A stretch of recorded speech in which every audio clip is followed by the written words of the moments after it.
हाँ यार, बिना लाइव की थोड़ी ना कैमरा सेट होगा।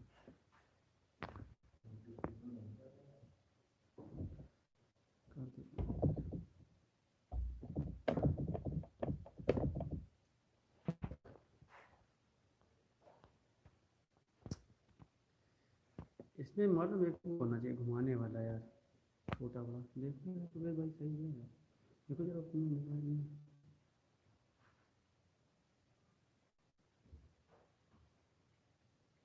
आगे मेरे में तो आगे नोटिफिकेशन।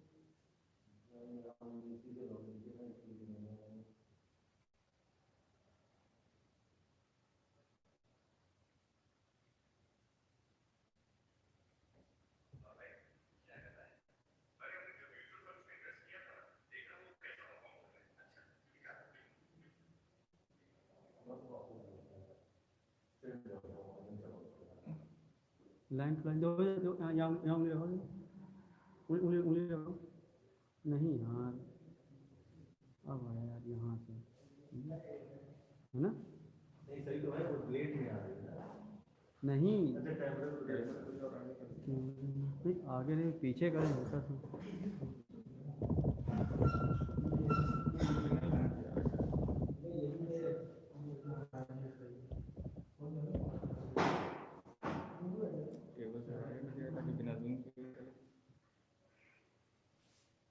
फिर रुको भाई, अब देखो जरा उंगली, देखो जरा उंगली और क्या करो। हाँ यहीं से लिखेंगे सर, थोड़ा उधर खिसका देंगे इसको।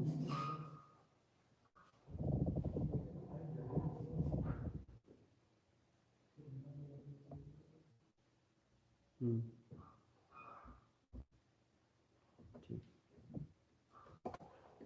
आ गया।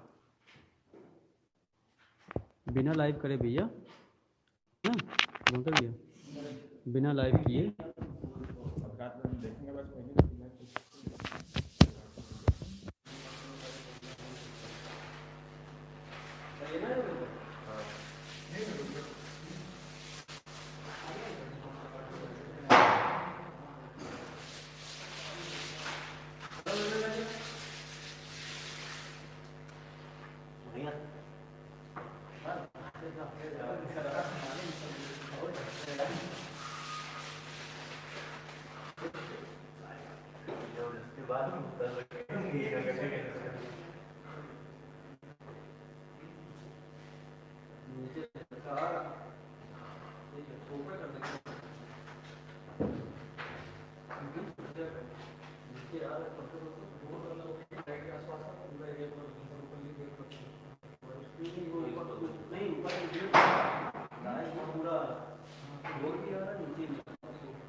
चला जाए, चालू किया जाएगा।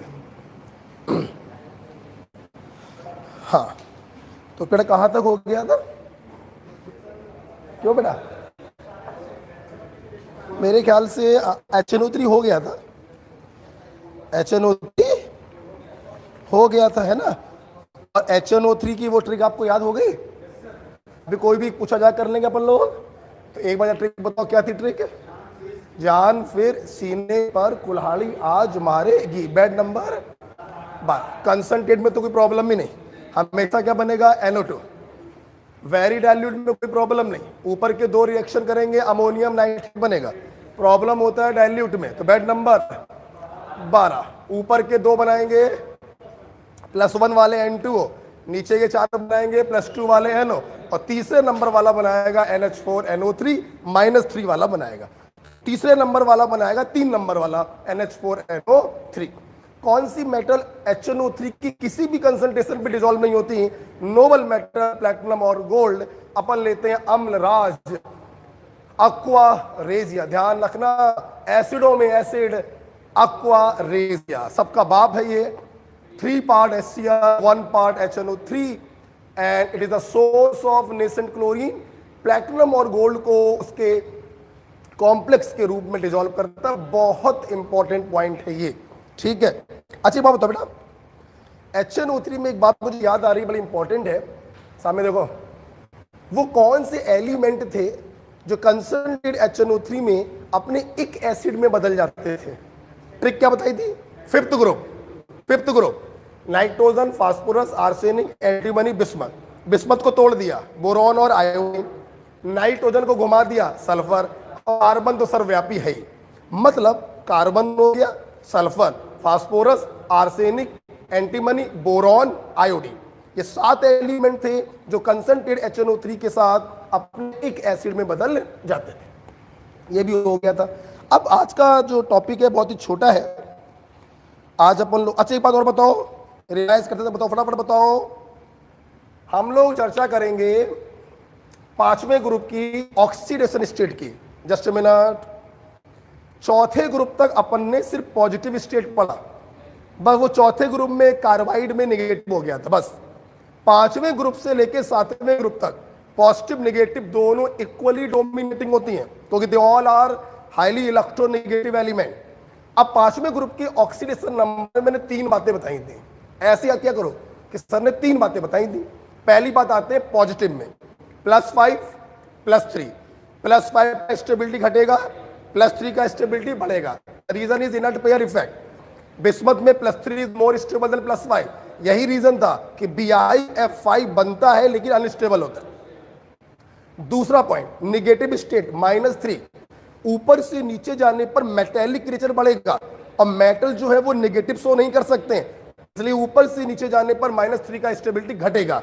यही रीजन है कि बिस्मथ -3 शो ही नहीं करता।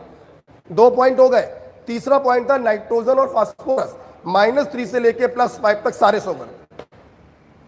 कोई डाउट है? एक पॉइंट और रिवीजन करना चाहेंगे। फास्फोरस के अस सीरीज और इक सीरीज के पेरेंट एसिड कौन थे? फॉस्फोरस एसिड H3PO3 और फॉस्फोरिक एसिड H3PO4, ये पेरेंट एसिड थे। अब इन्हीं से हम दूसरे एसिड बनाएंगे। पीछे पेज पर मैंने टेक्निक लिखवाई थी, बोलेंगे 2 से गुणा करके पानी निकाला, पायरो, सीधे पानी निकाला, मेटा। Meta is unstable. अस में करेगा हेक्सामेराइज, इक में करेगा साइक्लिक ट्राइमेराइज या लीनियर पॉलीमेराइज। क्लियर है? ओ हटाया हाइपो, ओ हटाया हाइपो, ओ हटा के सल्फर लगाया थायो। थायो वाला आपको 6वें ग्रुप में मिलेगा, 5वें में नहीं मिलेगा। खत्म कर दे बात। हम लोगों ने ये भी पॉइंट देखा, 8 एसिड में फास्फोरस sp3 टेट्राहेड्रल, बोला करो, प्रत्येक फास्फोरस पर मिनिमम एक ऑक्सो ग्रुप, एक हाइड्रोक्सिल ग्रुप, बोलो। और +5 स्टेट से कम स्टेट होने पर या तो PP बॉन्ड होगा या फिर PH बॉन्ड होगा, दोनों बॉन्ड एक साथ नहीं होंगे। कुछ बातें और बोलवाना चाहता हूं आपसे। 5वें ग्रुप का कौन सा एलिमेंट एलोट्रोपी शो नहीं करता? नाइट्रोजन। आपको याद होगा एक टेक्निक बताई थी मैंने, V। 3rd ग्रुप में बोरॉन, 4th ग्रुप में लेड और 5th ग्रुप में नाइट्रोजन। थर्ड ग्रुप में सिर्फ बोरॉन शो करता, बाकी कोई नहीं करता। फोर्थ ग्रुप में लेड नहीं करता, बाकी सारे करते। और फिफ्थ ग्रुप में भी नाइट्रोजन नहीं करता, बाकी सारे करते। एक ऐसे ही बता दिया था वी बनाना, तो कभी कंफ्यूजन नहीं होगा थर्ड, फोर्थ और फिफ्थ ग्रुप में, right. About allotropy, about allotropy, ठीक है। अच्छा बेटा एक बात बताओ, नाइट्रोजन के केस में दो ऑक्साइड बताइए जो न्यूट्रल होते हैं, N2O नाइट्रस ऑक्साइड और NO नाइट्रिक ऑक्साइड। दो ऑक्साइड बताओ जो पैरामैग्नेटिक होते हैं, ऑड इलेक्ट्रॉन मॉलिक्यूल होते हैं, NO2 और NO, NO2 और NO। तीन ऑक्साइड बताओ जो सॉलिड होते हैं, N2O3, N2O4, N2O5। कोई एक गैसियस ऑक्साइड बताओ जो कलर्ड होता है, NO2। ऐसे क्वेश्चंस बनते हैं एग्जाम में, ठीक है।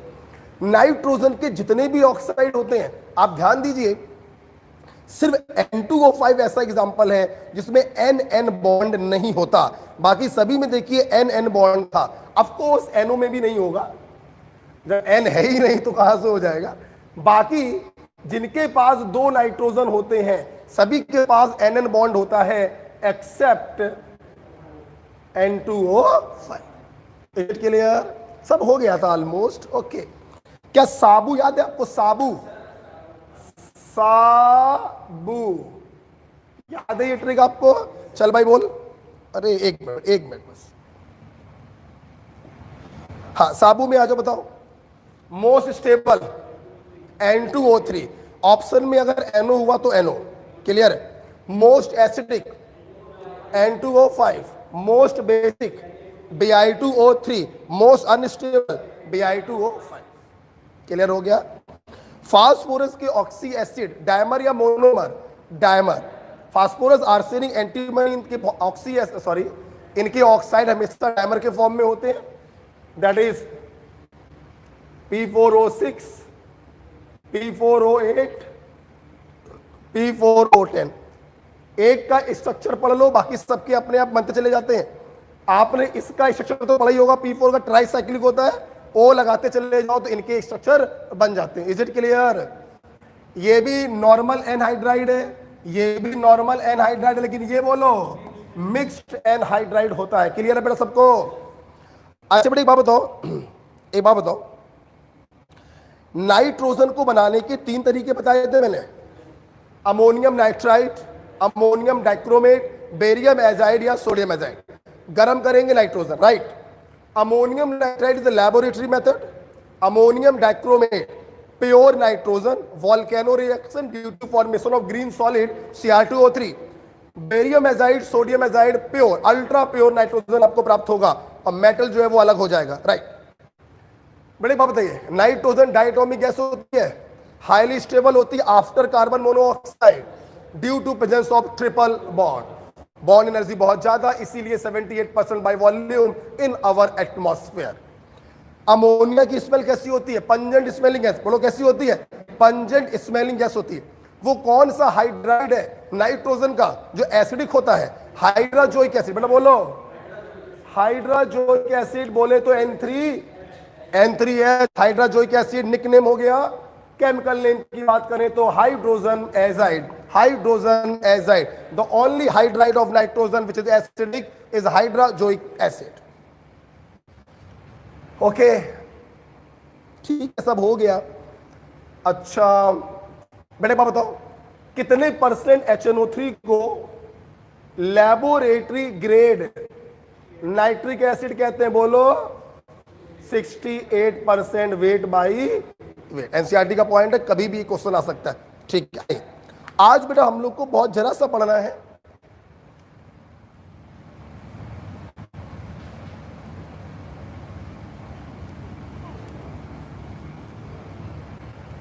आज हम लोगों को जरा सा पढ़ना है। चलिए आइए, आज की हेडिंग हम लोगों की है फास्फोरस। सबसे पहले आपकी कॉपी भी लिखा है कि फास्फोरस को हमने प्राप्त कैसे किया, तो इधर देख सकते हैं। कैल्शियम फॉस्फेट कैसे बनाया होगा फार्मूला? कैल्शियम +2 होता है, फॉस्फेट -3 होता है, क्रिस क्रॉस किया, फार्मूला बन गया। आपको मालूम होगा इसे हम लोग बोन एस भी कहते हैं, हड्डी की राख। ठीक है, ये वही राख है जो गंगा जी में सप्लाई बहाई जाती है। ठीक है, तुम लोग के मरने के बाद ये बचेगी लास्ट में, मेरे मरने के बाद भी ऑफ कोर्स। तो कैल्शियम फॉस्फेट, यूट्यूब चल रहा तो अपना नाम भी ले लिया। सिलिका, आपको मालूम है सिलिकॉन जो होता है मेटलॉइड में मैंने लिखवाया था, बट इसके अंदर नॉन मेटेलिक प्रॉपर्टी बहुत ज्यादा होती है, इसलिए सिलिकॉन के ऑक्साइड और हाइड्रो ऑक्साइड एसिडिक होते हैं। अब देखिए बेटा, इनऑर्गेनिक का बहुत ही जनरल तरीका मैंने आपको बता रखा है, मेरा प्लस तेरा माइनस और तेरा प्लस मेरा माइनस। अब मेरे पास तो प्लस माइनस है, लेकिन इसके पास तो प्लस माइनस नहीं है। अब क्या किया जाए? प्रोबाल सर का एक टेक्निक तो नहीं लग रहा है, अब सुनना, अगर ये टेक्निक काम ना करे, मेरा प्लस तेरा माइनस, तेरा प्लस मेरा माइनस, अगर ये टेक्निक काम ना करे, तो मेरा कहना ये होता है कि आप उस सॉल्ट को तोड़ दिया करो। तुम लोगों ने अभी अभी आयनिक इक्विलिब्रियम पढ़ा है, सॉल्ट के अंदर एक एसिडिक पोर्शन होता है और एक बेसिक पोर्शन होता है। अब देखिए पूरी क्लास समझ गई है, इसके अंदर बेस है कैल्शियम हाइड्रोक्साइड और एसिड होगा H3PO4। कैल्शियम हाइड्रो ऑक्साइड बोलो या उसका CaO ऑक्साइड बोल दो, एक ही बात है। H3PO4 बोलो या उसका एनहाइड्राइड बोलो, एक ही बात है। मतलब इस सॉल्ट के अंदर ये बेसिक पार्ट है और ये एसिडिक पार्ट है, कोई प्रॉब्लम नहीं किसी को। ये क्या है? एसिड। एसिड बेस से रिएक्शन करेगा, तो ये सिलिका कैल्शियम ऑक्साइड से रिएक्शन करेगा और अपना सॉल्ट बनाएगा कैल्शियम सिलिकेट, और ये जो P4O10 होगा ये अलग हो जाएगा। अक्सर टीचर्स ये याद करवाते हैं रिएक्शन, लेकिन मुझे नहीं लगता कि याद करने की कोई आवश्यकता है। दो आयनिक कंपाउंड रिएक्शन कर रहे हैं, मेरा प्लस तेरा माइनस, तेरा प्लस मेरा माइनस, कोई खत्म हो गई बात। अब एक आयनिक है, एक कोवेलेंट है, मेरे पास तो प्लस और माइनस है, बट इसके पास प्लस और माइनस नहीं है, तो मैंने इसको तोड़ दिया, एसिडिक पोर्शन और बेसिक पोर्शन ने। एसिड ने बेस से रिएक्शन करके एक दूसरा सॉल्ट बना दिया और ये एसिडिक वाला पोर्शन जो है वो अलग हो गया। Is it clear? अब इस P4O10 में हम रेड्यूसिंग एजेंट डालेंगे कार्बन, ये इससे ऑक्सीजन को घसीट लेगा, तो कार्बन मोनोऑक्साइड अलग हो गया और व्हाइट फास्फोरस अलग हो गया। तो ये देखिए हड्डी की राख से व्हाइट फास्फोरस कैसे बनाया जाता है। This is the method of preparation. आपकी कॉपी पे सब कुछ लिखा हुआ है, आप बस अपनी कॉपी पे ये लिखें कि कैसे मैंने इस सॉल्ट को ब्रेक किया हुआ है। ऐसा करने से क्या होगा ना, आपको रिएक्शन याद नहीं करना पड़ेगा।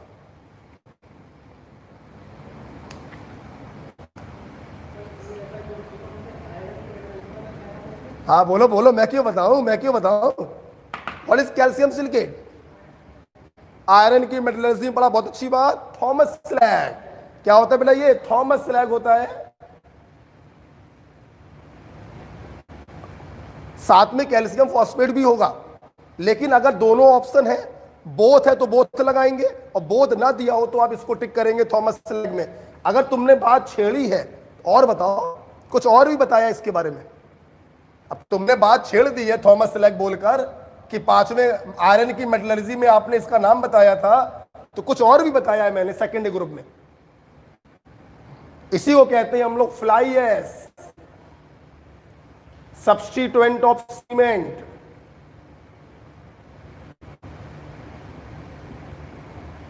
नहीं याद आया है? चलिए, तो calcium silicate is very popular Thomas slag in iron metallurgy. Iron की मेटलर्जी में ये थॉमस स्लैग होता है, और substituent of cement fly ash भी इसको हम लोग कहते हैं, राइट। अब हम लोग बात करेंगे, अगला पॉइंट लिखा है यूजेस। यूजेस देखिए, पहला यूज लिखा है P32 ल्यूकेमिया। P32 का इस्तेमाल ल्यूकेमिया में करते हैं, मेरे ख्याल से ल्यूकेमिया बोले तो blood cancer. Okay, blood cancer में इसका इस्तेमाल बोलो बेटा। और मुझे जहां तक याद आ रहा है, ब्लड कैंसर में कोबाल्ट 60 भी यूज होता है। कोबाल्ट 60 भी अब ब्लड कैंसर ना हो, कैंसर थेरेपी में यूज होता होगा कैल्शियम कोबाल्ट 60, और आपका रेडॉन का इस्तेमाल भी करते हैं कैंसर थेरेपी में।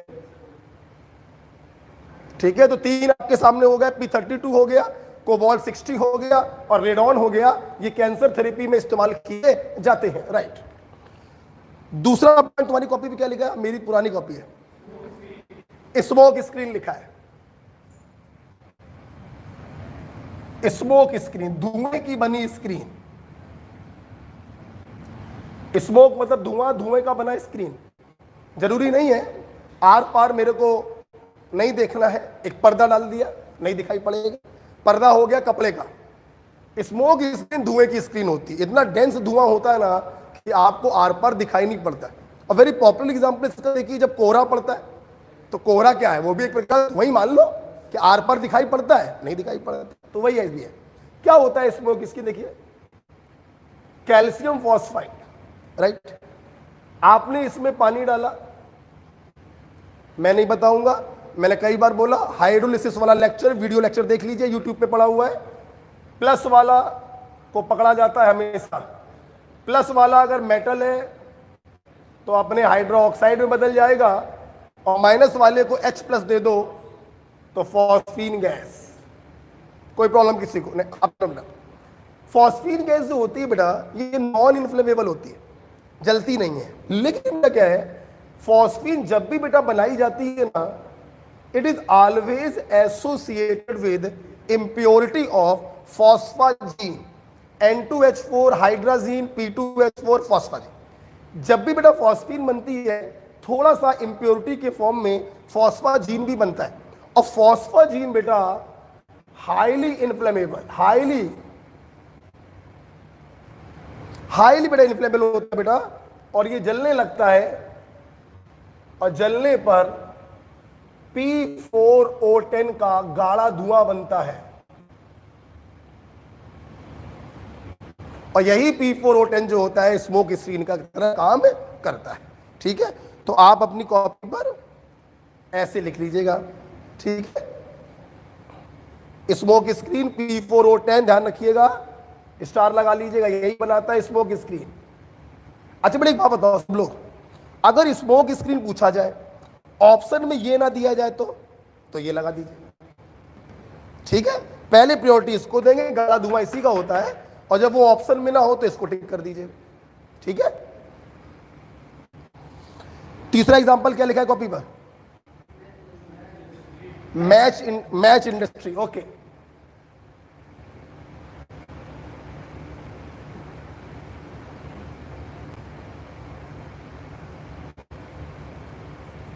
मैच इंडस्ट्री देख लीजिए क्या होता है। तो बेटा आप लोगों से अगर कोई ये पूछे कि फॉस्फीन तो नॉन इन्फ्लेमेबल होती है, तो फिर ये आग कैसे पकड़ लेती है, उत्तर क्या दोगे?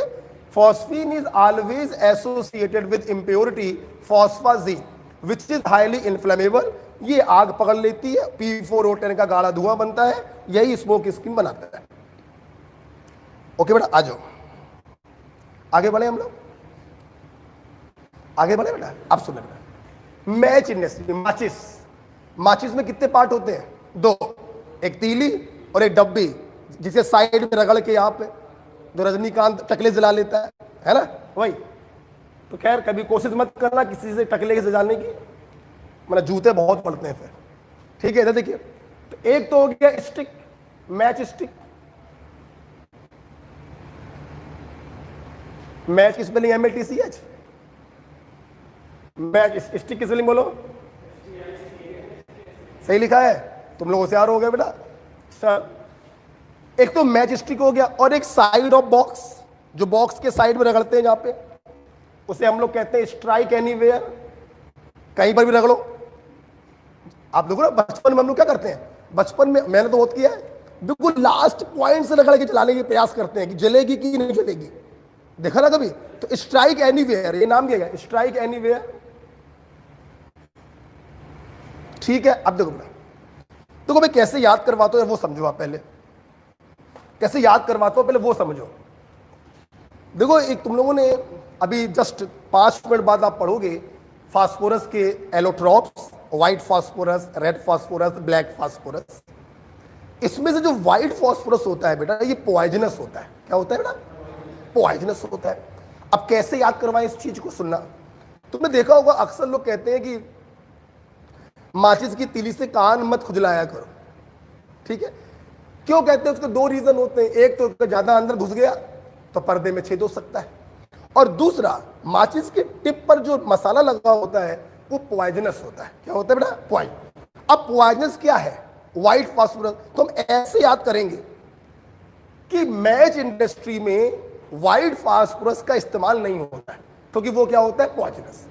मैच इंडस्ट्री में इस्तेमाल होता है रेड फास्फोरस का, वो भी माचिस की तीली पर नहीं होता है, वो भी होता है स्ट्राइक एनीवेयर पर, red phosphorus. Am right dear? क्या होगा बेटा बताओ? रेड। स्ट्राइक एनीवेयर में बेटा बोलो क्या होगा? Red phosphorus. मैच स्टिक में बेटा होता है पोटेशियम क्लोरेट प्लस सल्फर। बेटा बताओ क्या होता है? पोटेशियम क्लोरेट होता है और प्लस क्या होता है? सल्फर। एक मिनट लिख लो।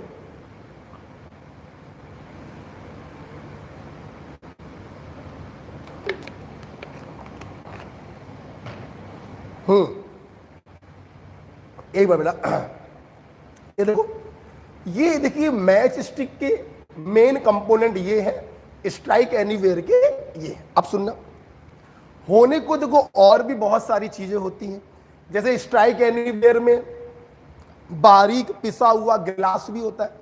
क्यों होता है गिलास? वही तो रगड़ पैदा करेगा, तो पाउडर्ड गिलास भी होता है इसमें।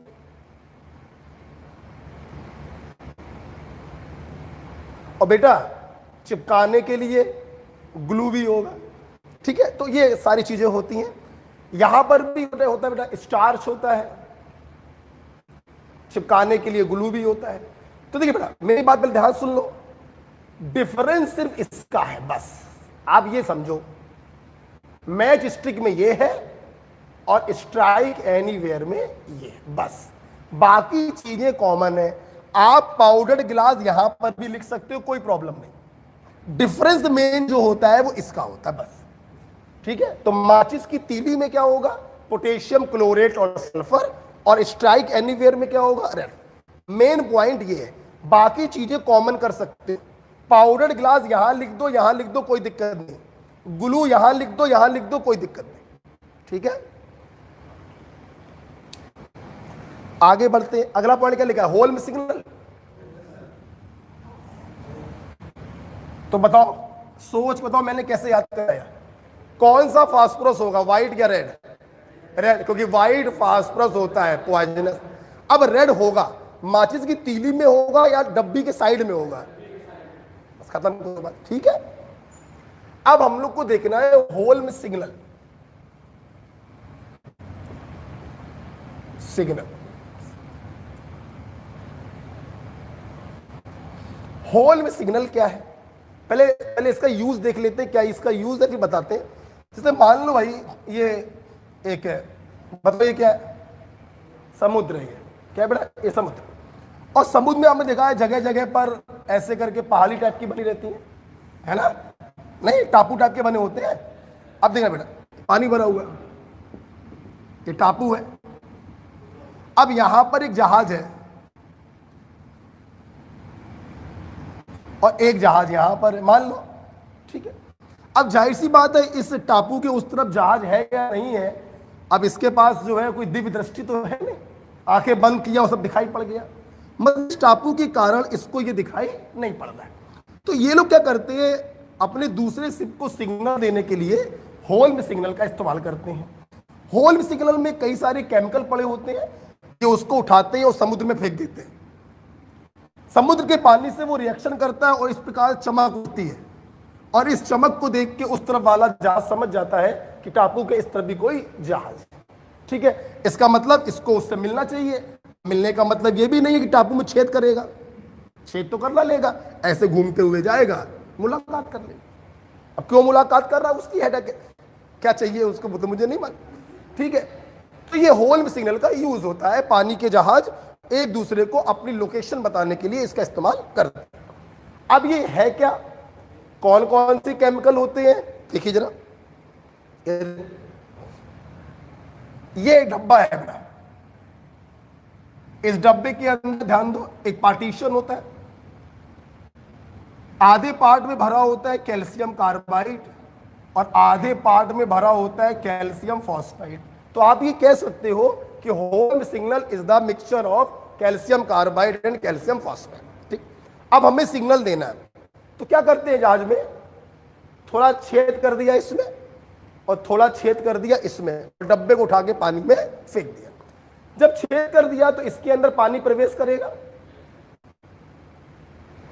और इसके अंदर भी पानी प्रवेश करेगा। रिएक्शन आप लोग रटी हुई है, हाइड्रोलिसिस हो रही है, प्लस वाले को पकड़ो हाइड्रो ऑक्साइड बदल दो और माइनस वाले को उतना ही H+ देकर हाइड्राइड के रूप में अलग कर दो, तो कैल्शियम हाइड्रो ऑक्साइड अलग हुआ C2-2, तो C2H2 एल्काइन एसिटिलीन। कोई प्रॉब्लम किसी को? सब पढ़ा चुके हैं आपको, बाकी आपकी इच्छा।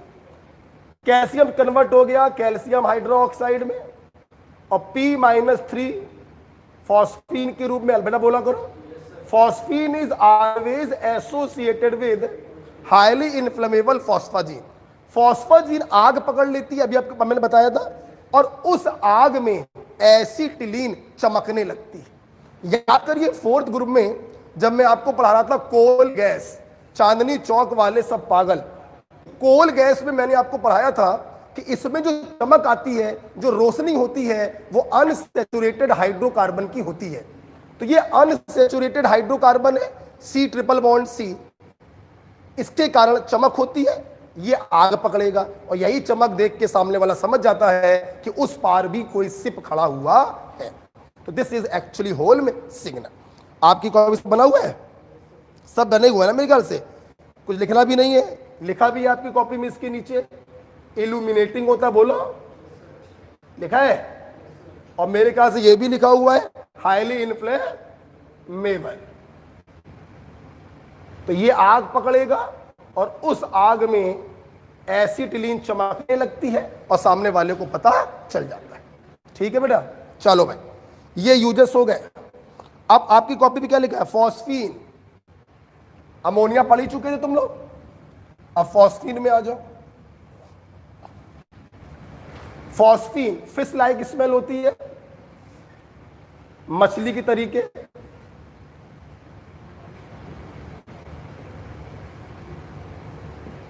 अमोनिया की स्मेल बोलो, पंजेंट स्मेलिंग है। फॉस्फीन बेटा बोलो, fish like smell. H2S rotten egg like smell, सड़े हुए अंडे की तरह आती है। और SO2 इरिटेटिंग।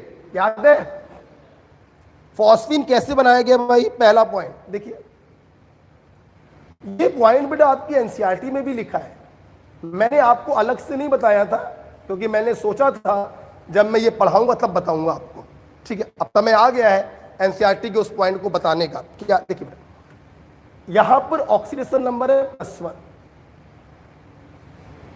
एनसीईआरटी ने बेटा एक पॉइंट लिखा था कि जो अस सीरीज के ऑक्सी एसिड होते हैं, ना सिर्फ ऑक्सी एसिड बल्कि ऑक्साइड भी, एनसीईआरटी ने लिखा था +5 ऑक्सीडेशन नंबर से कम जो ऑक्साइड और ऑक्सी एसिड होते हैं, दे अंडरगोज डिस्प्रपोर्शनेशन। बोलो क्या, बोलो क्या आवाज में आई? डिस्प्रपोर्शनेशन। ये देखिए अस सीरीज, ये भी ऐसे, hypophosphorous acid, orthophosphorous acid, phosphenic acid, phosphonic acid. याद आ गया? They undergo disproportionation. ऑक्सीडेशन भी होगा, रिडक्शन भी होगा। तो ऑक्सीडेशन हो गया तो एक एसिड में बदल गया और रिडक्शन हो गया तो फॉस्फीन में बदल गया। देखिए सभी बच्चे इस बात को ध्यान रखें, हमेशा ध्यान रखें, मैंने बताया है सभी को। वैसे तो फास्फोरस और हाइड्रोजन दोनों का इलेक्ट्रोनेगेटिविटी बराबर होता है, तो उस बिहाफ पर इस पर चार्ज होगा 0, लेकिन नहीं, अगर फॉस्फीन में फॉस्फोरस की ऑक्सीडेशन नंबर पूछी जाए तो हाइड्रोजन को आप +1 मानते हुए निकालिएगा। ये ध्यान रखिएगा, अक्सर बच्चे कंफ्यूज रहते हैं। ओके, ये देखो बेटा, ऑक्सीडेशन भी हो रहा, रिडक्शन भी हो रहा, और इस प्रकार से क्या प्राप्त हो गया? फॉस्फीन। लिखा हुआ है बेटा आपकी कॉपी पर, सब लिखा हुआ। नेक्स्ट, अगला पॉइंट फॉस्फीन बनाने का बहुत ही इंपॉर्टेंट रिएक्शन है जो आप लोग फर्स्ट ग्रुप से पढ़ते चले आ रहे हो, व्हाइट फास्फोरस का रिएक्शन विद NaOH। मुझे बताने की जरूरत तो नहीं है लेकिन मैं बता दे रहा हूं, आपको याद है ये रिएक्शन। यहां पर भी डिस्प्रपोर्शनेशन होता है, आपको फॉस्फीन गैस मिलेगी और सोडियम हाइपोफॉस्फाइट मिलेगा। सच्चाई यह है कि आज मुझको इसका नाम बताने की कोई जरूरत नहीं है, आपने फास्फोरस के सारे ऑक्सी एसिड पढ़े हैं, आपको याद होगा, रिवाइज करा रहा हूं। दिस इज हाइपोफॉस्फोरस एसिड, बोल यार, वैलेंस फैक्टर कितना है 1, अपने अंदर से एक एच हटा सकता है। आप समझ गए होंगे रिवर्सल का साइन क्यों लगाया होगा, क्योंकि वीक एसिड है। स्ट्रॉन्ग एसिड 100% ब्रेक करते हैं, वीक एसिड α% ब्रेक करते हैं, और ये बन गया इसका एनायन। आज सीरीज है, लास्ट में क्या आएगा आइट, तो नाम हो गया हाइपो फॉस्फाइट आयन। कुछ याद आया कि नहीं आया? इसका सोडियम के सॉल्ट बनाओगे तो NaH2PO2 ही बनेगा। ओके, अब देखो बेटा, अब आप लोग को मालूम है कि phosphine is always associated with phosphazine, और ये फॉस्फाजीन क्या पकड़ लेता है? आग, और आग पकड़ के ही बनाता है P4O10। ये जो बेटा P4O10 होता है, ये बड़ा लेबोरेटरी मेथड है फॉस्फीन बनाने का। कौन सा मेथड बेटा? अब सुन, ये जो P4O10 है, गाढ़ा धुआं जो है, ये ऐसे छल्ले के रूप में निकलता है, छल्ले के रूप में। इन्हीं छल्लों को हम कहते हैं वॉर्टेक्स रिंग।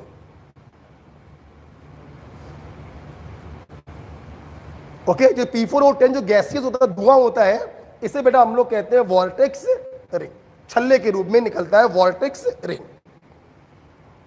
लिख लो, बाकी सब लिखा हुआ है, लेबोरेटरी मेथड लिखा हुआ है, फॉस्फाजीन लिख लो और ये वॉर्टेक्स रिंग दिखा दो।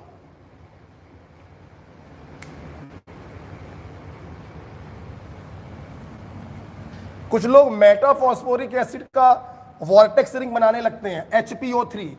मैं नहीं मानता हूं HPO3, कुछ लोग बोलते हैं वॉर्टेक्स रिंग को, लेकिन मेरा मानना है कि वो इसकी रिंग होती है P4O10 की।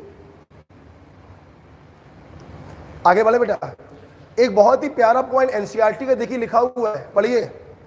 CO2 is used to create inert atmosphere. मैं इन पॉइंटों को स्पेशल अटेंशन क्यों देता हूं, क्योंकि इनर्ट एटमॉस्फेयर पैदा करने के लिए बच्चों के मन में हमेशा होता है इनर्ट गैस। स्टील इंडस्ट्री में इनर्ट एटमॉस्फेयर नाइट्रोजन गैस, और फॉस्फीन के लेबोरेटरी मेथड में इनर्ट एटमॉस्फेयर पैदा किया कार्बन डाइऑक्साइड ने। क्लियर? सो अच्छा, एक पॉइंट और लिख लो, एनसीईआरटी का पॉइंट है, हाशिया भी लिखेंगे। देखिए एनसीईआरटी में पॉइंट बेटा लिखा हुआ है, ये जो लेबोरेटरी से आपने फॉस्फीन बनाया या अस सीरीज के डिस्प्रपोर्शनेशन से फॉस्फीन बनाया, तो जाहिर सी बात है ये फॉस्फीन 100% प्योर तो हो नहीं सकती है, इंप्योरिटी इसमें उपस्थित होती है। तो एनसीईआरटी का कहना है कि टू प्यूरिफाई फॉस्फीन, फॉस्फीन को प्यूरिफाई कैसे करते हैं सुनना, सबसे पहले इसको ट्रीट करवाते हैं HI से, कुछ बनेगा, फिर उसको ट्रीट करते हैं KOH से, तो हमें प्योर फॉस्फीन प्राप्त होती है। आप हाशिया भी लिखिए,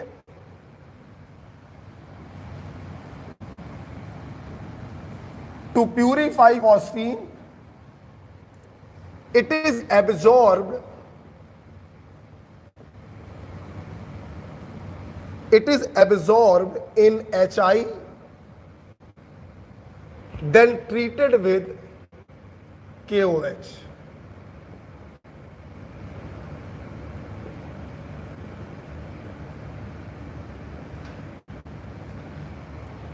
It is absorbed in HI, then treated with KOH.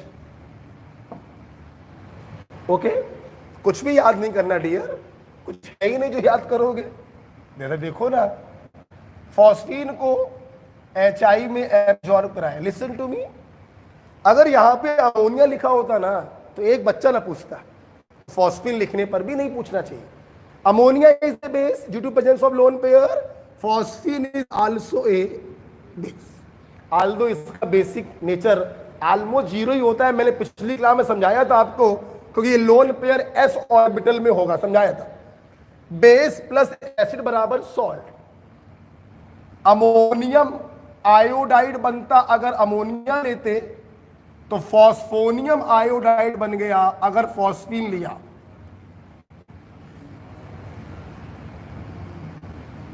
नहीं समझे? बोलो। और अब तुमने इसको किससे ट्रीट किया? फिर देखना कल ही बढ़ाया था, बहुत इंपॉर्टेंट रिएक्शन थी। Any ammonium salt with any alkali हमेशा मिलती है अमोनिया गैस, एक कोई सॉल्ट बन जाता है प्लस वाटर। नहीं याद आ रहा है? अब अमोनियम सॉल्ट है तो अमोनिया बनेगी, फॉस्फोनियम सॉल्ट है तो फॉस्फीन बनेगा। प्रॉब्लम क्या है? दूसरा सॉल्ट बनेगा KI, और केमिस्ट्री में बिना पानी के कुछ होता नहीं है। खैर जीवन में भी बिना पानी के कुछ नहीं होता है, बहुत जगहों पे काम आता है पानी, आप समझ ही रहे हैं। बस इसको लिख लो, बाकी ना लिखो, है ना? हाशिए भी लिखना।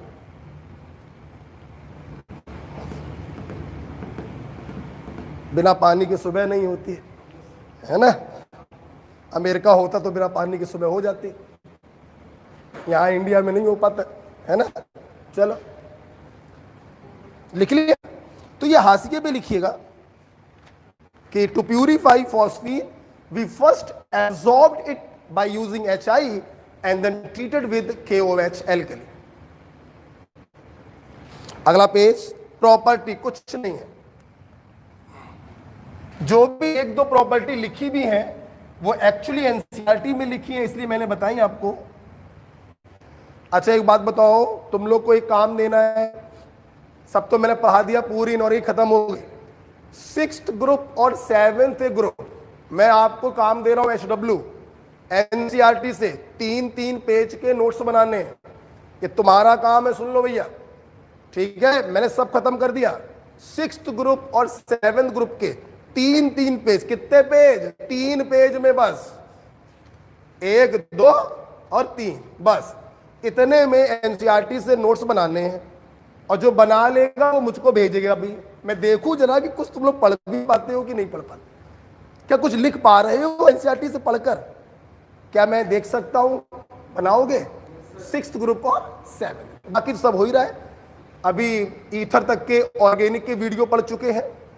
कल आपको कार्बोनिल कंपाउंड का लेक्चर मिल जाएगा, और मैं आयनिक और फिजिकल तो मैं पढ़ा ही रहा हूं, ठीक है? उम्मीद है 10-5 दिनों में सब खत्म कर देंगे। और जुलाई के फर्स्ट वीक से फुल सिलेबस टेस्ट होंगे, जिनका डिस्कशन भी किया जाएगा। मैं व्हाट्सएप पे जो टेस्ट सीरीज चला रहा हूं, चली रही है, 10 टेस्ट उसमें हो चुके हैं। सॉल्यूशन प्रोवाइड करता हूं, आंसर भी देता हूं। जुलाई के फर्स्ट वीक से मैं अपनी व्हाट्सएप वाली टेस्ट सीरीज रन करूंगा, ठीक है? चालू होगा यहां पर full syllabus test, physics, chemistry और बायो के, जिनका फुल डिस्कशन होगा। मैं कोशिश करूंगा कि जुलाई के फर्स्ट वीक से चालू करें, और 23-24 जुलाई तक 7-8 फुल सिलेबस टेस्ट हम लोग ले लें विद फुल डिस्कशन, एक एक क्वेश्चन का। जैसे मान लो 7 जुलाई को कोई टेस्ट हुआ पहला, ठीक? अब दूसरा टेस्ट हम लेंगे 3 दिन बाद 10 जुलाई को, तो 8-9 इन 2 दिनों में उनका डिस्कशन हो जाएगा। हम कहना ये चाहते हैं रिवीजन प्रोग्राम, जुलाई के फर्स्ट वीक से आपका रिवीजन प्रोग्राम चालू हो जाएगा, ठीक है? तब तक आप मेरी व्हाट्सएप वाली टेस्ट सीरीज के माध्यम से जो चैप्टर वाइज टेस्ट चल रहे हैं, 4-4 चैप्टर, 3-3 चैप्टर, 5-5 चैप्टर, वो देते रहिए। अभी 18 जून को टेस्ट हुआ था, अब कब है? अब 25 जून को है। और 25 जून के टॉपिक हमने सारे बताए हैं।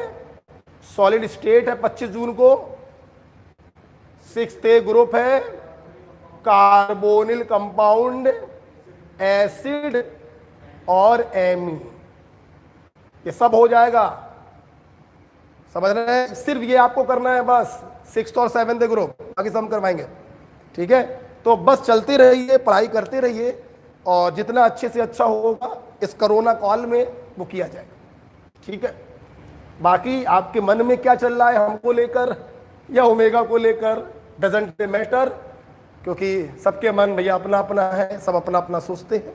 ठीक है, चलिए बेटा, आगे की जो प्रॉपर्टी लिखी हुई है, पहली प्रॉपर्टी जरा ध्यान से देखिए, कॉपर का कोई सॉल्ट हो या मरकरी का कोई सॉल्ट हो, ध्यान दो सब लोग, तुम्हें याद होगा कॉपर सिल्वर जब अमोनिया से रिएक्शन कर रहे थे तो कॉम्प्लेक्स के फॉर्म में डिसॉल्व हो गए थे, स्विट्जर रिएजेंट मैंने आपको बताया था। यही देखिए क्या कॉन्ट्रडिक्शन आपके सामने आ रहा है, अमोनिया या तो कॉम्प्लेक्स के रूप में डिसॉल्व हो गए थे, और बेटा जब फॉस्फीन लेते हैं ना तो फॉस्फाइड के रूप में प्रिसिपिटेट हो जाते हैं। बोलो किसके रूप में? चल भाई, फॉस्फाइड आयन मेरी पूरी क्लास को मालूम है, चलो फार्मूला बनाओ, कॉपर फॉस्फाइड, फार्मूला बनाओ Cu3P2, मरकरी फॉस्फाइड, फार्मूला बनाओ Hg3P2। ठीक है, प्रेसिपिटेट। डिफरेंस देखिए मैंने आपको क्या बताया है, जहां अमोनिया लेने पर ये कॉम्प्लेक्स के रूप में डिसॉल्व हो रहे थे, वहीं फॉस्फीन लेने पर ये फॉस्फाइड के रूप में प्रेसिपिटेट हो जाते हैं। लिख लीजिए, सब तो लिखा ही हुआ है ना। ठीक है, अगला पॉइंट क्या लिखा है, फॉस्फीन की रिएक्शन विद क्लोरीन। हाँ, ये भी इंपॉर्टेंट रिएक्शन है, एनसीईआरटी का मैंने एक भी पॉइंट नहीं छोड़ा, सिर्फ 6th A ग्रुप के बनाओ एनसीईआरटी से, बस हम देखेंगे तुम लोग कैसा बना रहे हो। ठीक है, सिर्फ 6th A ग्रुप बनाओ। ठीक, चल अब देखिए बेटा, फॉस्फीन हो या फॉस्फोरस, मतलब मैंने एक ही पॉइंट में आपके सामने मैं लिखने जा रहा हूं 4 रिएक्शन है एक ही पॉइंट में। देखना, फॉस्फीन लो या फास्फोरस लो, पहला पॉइंट। दूसरा पॉइंट, रिएक्शन कराओ क्लोरीन से। ठीक है, अब देखिए हाँ लिखा है sir, chlorine in excess, chlorine in limited supply. अगर एक्सेस में है तो PCl5 बनेगा, लिमिटेड में है तो PCl3 बनेगा, और जो सबसे इंपॉर्टेंट बात है इस पॉइंट में वो ये है कि these two process are exothermic. सबसे पहले ये समझो। ठीक, कितनी रिएक्शन हो गई? 2। फॉस्फीन प्लस दिस तो भी यही बनना है, फास्फोरस प्लस दिस तो भी बनना, 2 रिएक्शन हो गई। 2 रिएक्शन और देखिए एनसीईआरटी से, तुम क्लोरीन एक्सेस में लो तो PCl5 बनेगा, या तुम SO2Cl2 ले लो तो भी ये बनेगा। तुमने क्लोरीन लिमिटेड लिया तो ये बना, या तुम SOCl2 ले लो तो भी ये बना। क्लियर? मैंने एक पॉइंट में 4 रिएक्शनें आपको पढ़ा दी हैं। अब याद करने का तरीका सीधी सी बात, अब ज्यादा क्लोरीन लोगे तो ज्यादा वाला बनेगा, कम क्लोरीन लोगे तो कम वाला बनेगा, ज्यादा वाला लोगे तो बड़ा वाला बनेगा, छोटा लोगे तो छोटा वाला बनेगा। एक नॉर्मल सी बात है। अच्छा, अब इनके नाम जरा इंपॉर्टेंट है, नाम देखिए बेटा, इनके नाम अक्सर बच्चे भूल जाते हैं। इधर देखिए, what is this? Tell me, sulphuric acid. क्या सल्फ्यूरिक एसिड को मैं ऐसे लिख दूं? कोई प्रॉब्लम? H2SO4, यही तो सल्फ्यूरिक एसिड होता है हुजूर, गंदी निगाहों से देखते हो, यही तो सल्फ्यूरिक एसिड है। तो SO2OH का होल, तो इस कोई प्रॉब्लम किसी को नहीं। अब देखिए, अगर मैं इसमें PCl5 डाल दूं, PCl5 का काम होता है जहां जहां OH वहां वहां Cl। छोड़ भाई, चल आज समय बच रहा है, चलो आज मैं आपको PCl5 पढ़ा देता हूं, ऑर्गेनिक। ठीक, हटा दो इसको।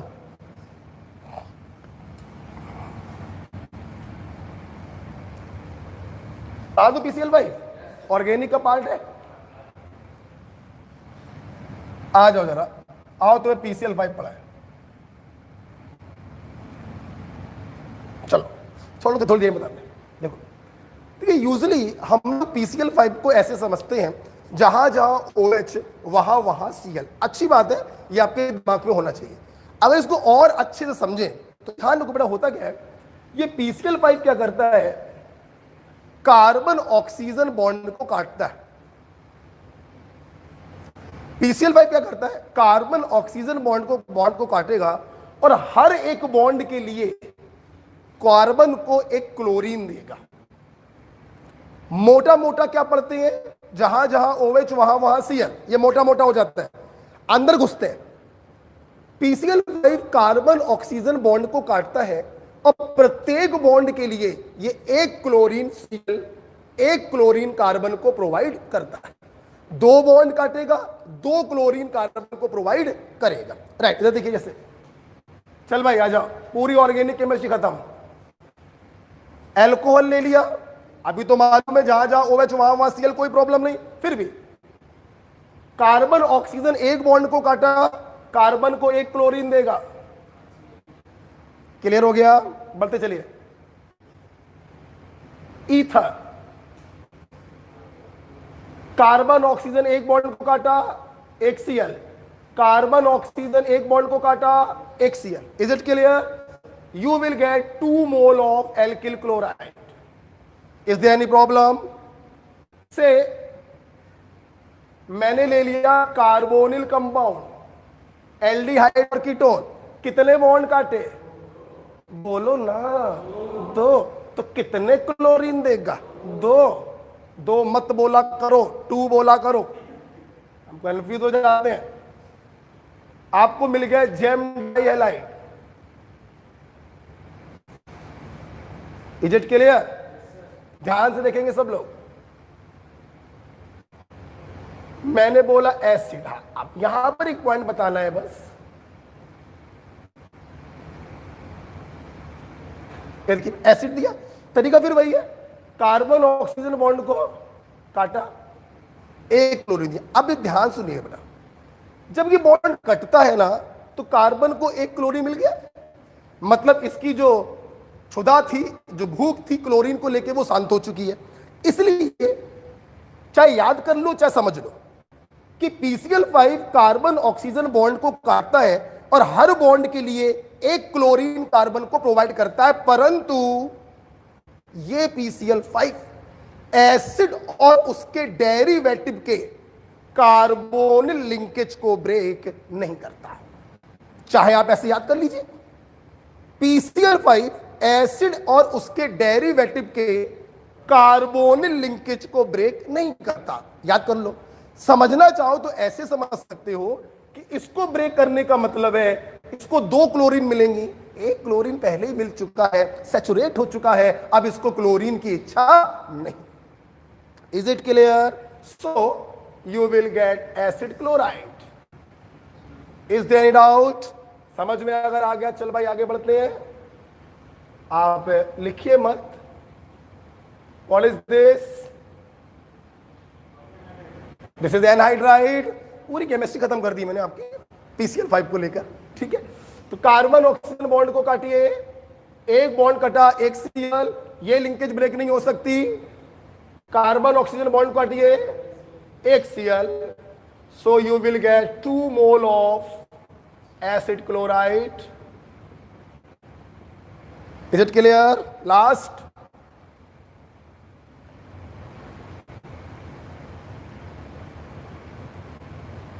ईस्टर, समझ गए होंगे कौन सी लीकेज ब्रेक होनी है। ये ब्रेक हुआ, एक Cl, ये ब्रेक नहीं हो सकता, ये ब्रेक हुआ, एक Cl, तो 1 mole acid chloride and another mole of alkyl chloride. Got it? तो पूरी केमिस्ट्री में, पूरी ऑर्गेनिक केमिस्ट्री को हमने समराइज किया कि कार्बन ऑक्सीजन बॉन्ड कटेगा और एक बॉन्ड के लिए कार्बन को एक क्लोरीन प्राप्त होगा। सिर्फ कौन सी लिंकेज ब्रेक नहीं कर पाता है PCl5? एसिड और उसके डेरिवेटिव की ये कार्बोनिल लिंकेज ब्रेक नहीं कर पाता है। ओके, लिखना चाहोगे? हाँ, कई बार भी लिख लो अगर तुम्हारी इच्छा हो तो, कोई जबरदस्ती थोड़ी ना।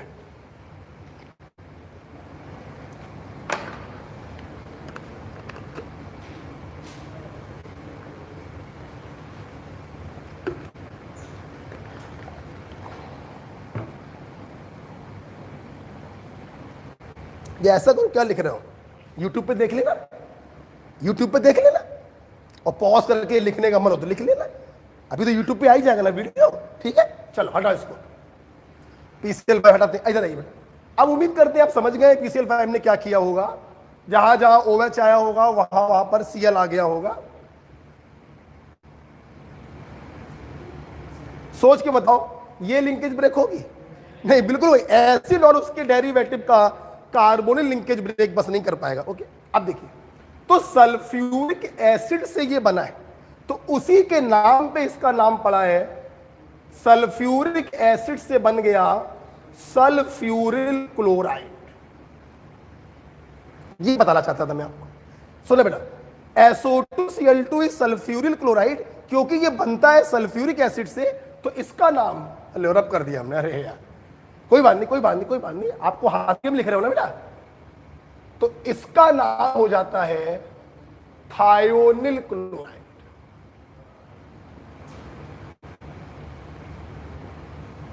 तो इसका नाम हो जाता है थायोनिल क्लोराइड।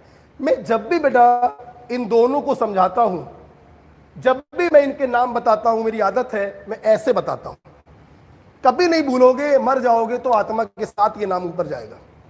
ठीक, सल्फ्यूरिल कौन था, थायोनिल कौन था, हम कह रहे हैं तुम भूल गए, 2 सेकंड के लिए आग बंद करना बस। सल्फ्यूरिक एसिड से जो बना तो सल्फ्यूरिल क्लोराइड है, तो दूसरा वाला थायोनिल क्लोराइड होगा। ठीक है, आप हाशिए में ये लिखिए, चित्र मत बनाइएगा, ऐसे लिख लो।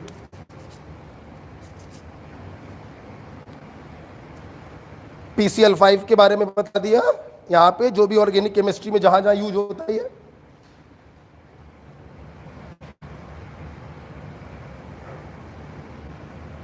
आगे बढ़े, चलिए। वो रब कर दिया, वो तो पूरा पढ़ ही लिया था तुम लोगों ने, सब लिख लिया था जो हमने यहाँ रब किया है। बेटा बताओ, जल्दी बताओ, आपके एरो में ऊपर वाले क्लोरीन के बगल में लिख लो SO2Cl2 और नीचे वाले क्लोरीन के बगल में लिख लो SOCl2। हो गया ना बेटा? तो बहुत अच्छी बात है। चलिए आगे बढ़ते हैं। PCl 5 का काम अब आप कभी भूलेंगे नहीं, एक बार बोल दो, क्या बताया मैंने? कार्बन ऑक्सीजन बॉन्ड को तोड़ेगा और हर बॉन्ड के लिए कार्बन को एक Cl प्रोवाइड करेगा। कौन से बॉन्ड को ये नहीं तोड़ पाता?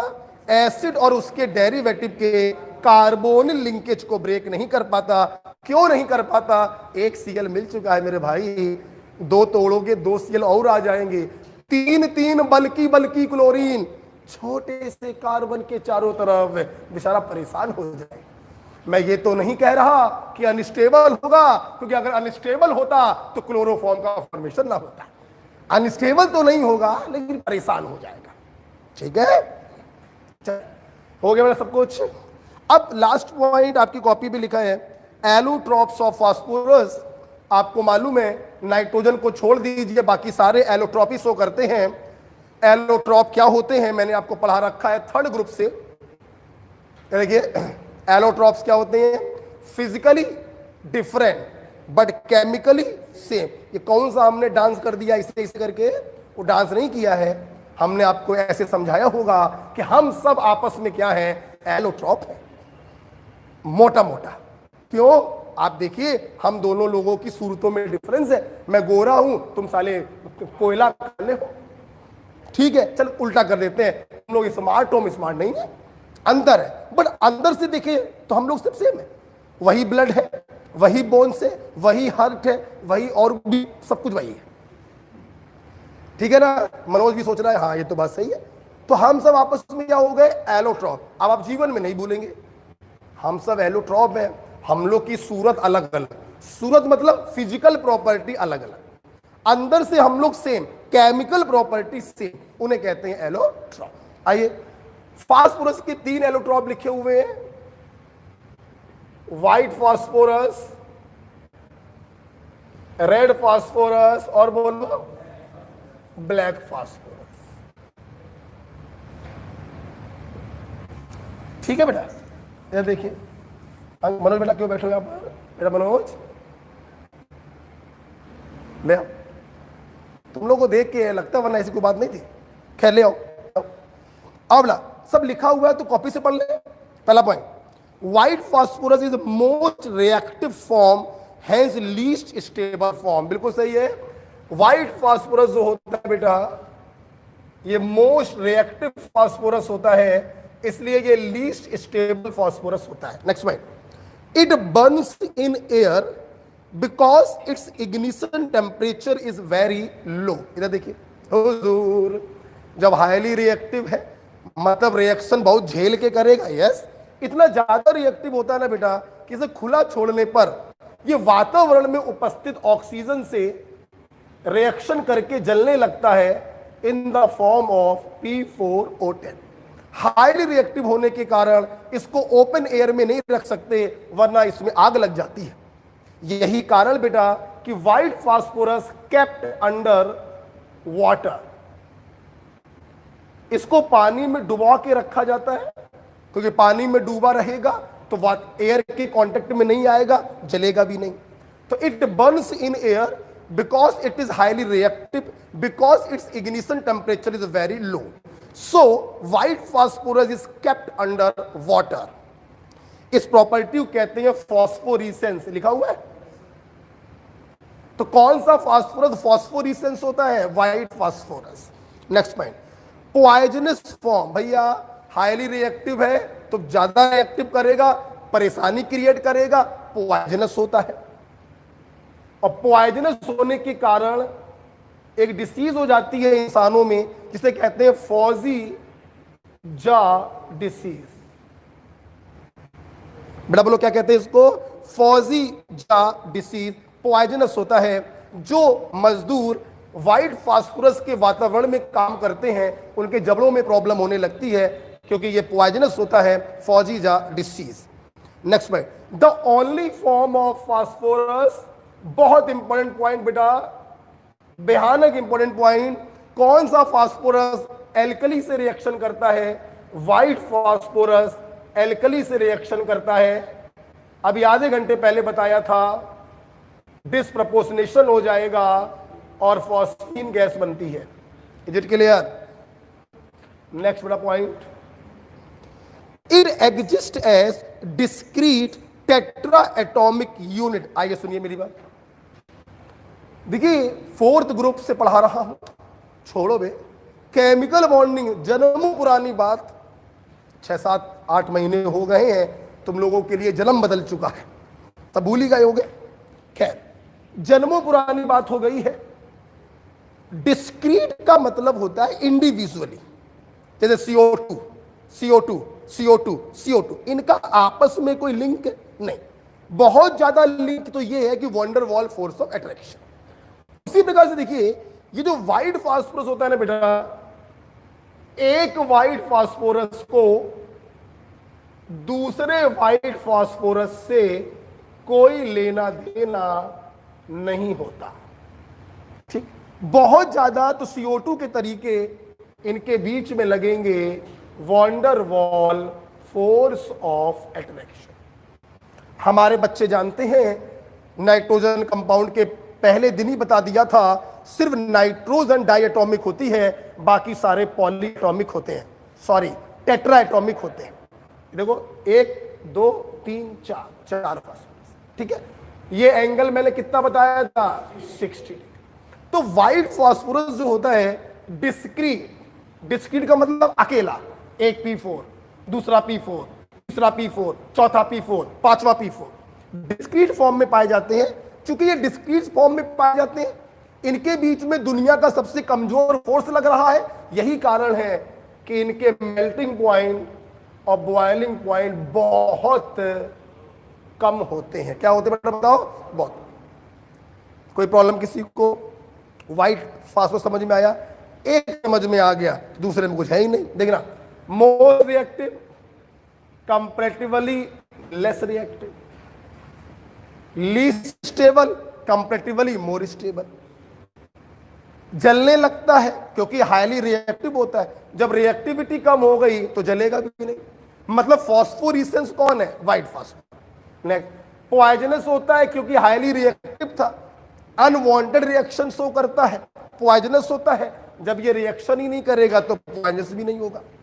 NaOH से रिएक्शन करता है? नहीं करता है। अब सुनना, यहां पर देखिए, रेड फास्फोरस को हम लोग यूजली ऐसे लिख देते हैं शॉर्ट में, अदरवाइज रेड फास्फोरस ये नहीं होता है, ये होता है। Red phosphorus is a polymeric structure. कैसे? देखिए इधर सब लोग, क्या ये व्हाइट फास्फोरस है? बोला करो। डिस्क्रीट था, अलग अलग था। अब क्या हुआ, ये वाला एक बॉन्ड टूट गया,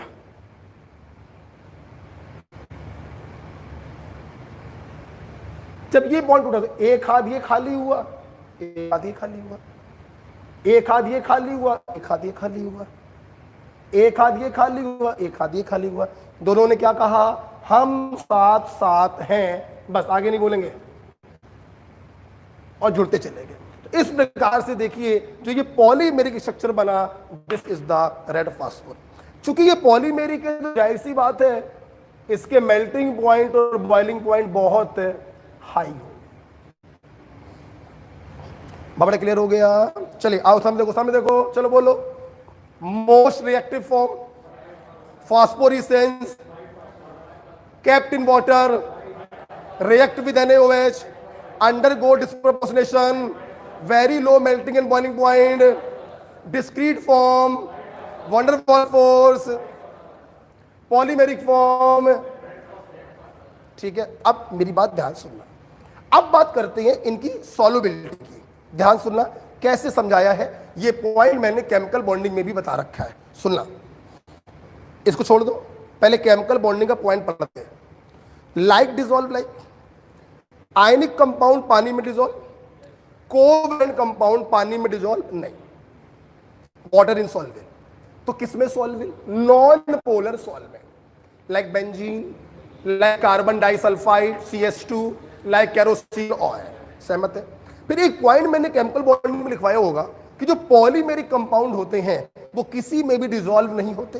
क्यों नहीं होते? अबे इतना लंबा चौड़ा स्ट्रक्चर है कि वो किसी में भी डिसॉल्व नहीं होता। याद आ गया? चल भाई बोल, कभी नहीं भूलोगे। इससे ज्यादा इंपॉर्टेंट पॉइंट है अब जो मैं बोलने जा रहा हूं, देखना। कोवेलेंट या आयनिक? कोवेलेंट। अब आयनिक के लिए फर्स्ट और सेकेंड कुछ चाहिए? कोवेलेंट है तो पानी में डिसॉल्व नहीं होगा, लेकिन नॉन पोलर में डिसॉल्व। खत्म। इधर आओ हुजूर, भैया क्या है? पॉलीमेरिक। और पॉलीमेरिक होने के कारण ना पानी में डिसॉल्व होगा ना कार्बन डाइसल्फाइड में डिसॉल्व होगा। आप याद करोगे क्या? नहीं। नेक्स्ट पॉइंट, ये सब लिखा हुआ है। ब्लैक फास्फोरस में आई बेटा, मोस्ट स्टेबल फॉर्म। यस, सबसे इंपॉर्टेंट बात, most stable, least reactive. Is it clear? तो आप देखिए, मोस्ट रिएक्टिव है व्हाइट और मोस्ट स्टेबल है ब्लैक। मेटेलिक लस्टर होता है, नॉन मेटल जिसमें मेटेलिक लस्टर हो, एक आयोडीन बताया था आपको अगर याद हो, आयोडीन, और एक बताया है ब्लैक फास्फोरस। मेटेलिक लस्टर होता है। इट इज ग्रेफाइट लाइक, लिखा हुआ है बेटा, ग्रेफाइट के जैसा होता है, हेक्सागोनल, और इसका एंगल भी लिखा है शायद 99 डिग्री। ठीक है, पॉइंट सब क्लियर हो गया? बोलो।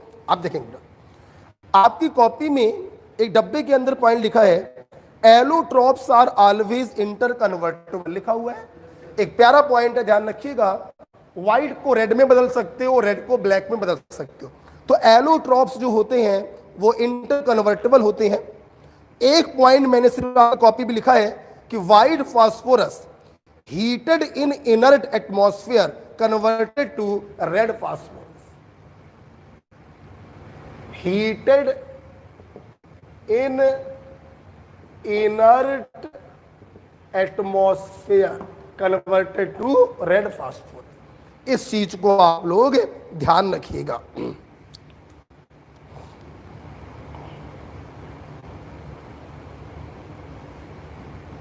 बात क्लियर हो गया?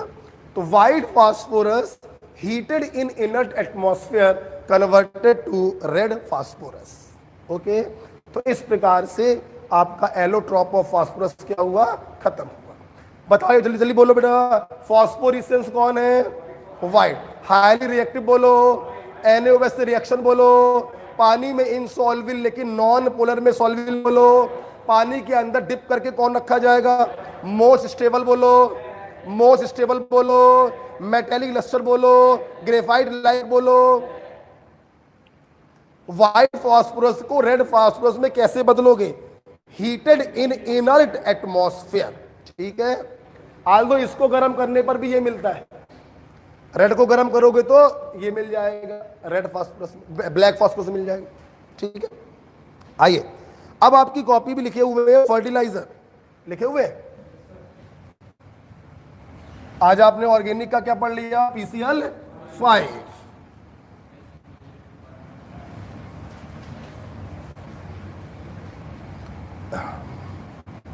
चलो आगे बढ़ते हैं। अच्छा एक काम करते हैं, चलो नहीं करेंगे, फायदा नहीं करने से, होना वही है, छोड़ो हटा। नहीं मन में आया था कि पर डे कुछ ऑर्गेनिक के बारे में बता दें, लेकिन चलो कोई नहीं, सर तो पढ़ा ही रहे हैं ऑर्गेनिक, बेटा नहीं ठीक है, वो नोट्स तो वीडियो तो आ ही रहे हैं ऑर्गेनिक के, उनसे पढ़ते रहो। नाइट्रोजनस फर्टिलाइजर देखिए क्या क्या लिखे कॉपी पर। पहला फर्टिलाइजर मैं आपको पढ़ा चुका हूं, सिंडरी फर्टिलाइजर, अमोनियम सल्फेट, वही लिखा है पहला। दूसरा नंगा फर्टिलाइजर, नंगा नहीं में Nangal fertiliser, Nangal fertiliser, it is calcium ammonium nitrate in salt can, लिखा है बेटा, कैल्शियम अमोनियम नाइट्रेट। ये देखो कैल्शियम अमोनियम नाइट्रेट मतलब क्या जानते हो, मतलब calcium nitrate plus ammonium nitrate is calcium ammonium nitrate. तो calcium nitrate plus ammonium nitrate is calcium ammonium nitrate, बोले तो नागल फर्टिलाइजर। नेक्स्ट नाइट्रोलिम में बता चुका हूं, calcium cyanamide plus carbon फिजर रिंजे method में बना था। और यूरिया तो वर्ल्ड फेमस है, NH2CO NH2। आपने नया क्या पढ़ा, सिर्फ नागल फर्टिलाइजर आपने नया पढ़ा। नेक्स्ट फॉस्फेटिक फर्टिलाइजर में आइए। देखिए फॉस्फेटिक फर्टिलाइजर में 3 नाम लिखे हुए हैं, calcium super phosphate of lime, मैं कैसे पढ़ा रहा हूं वो देखिए।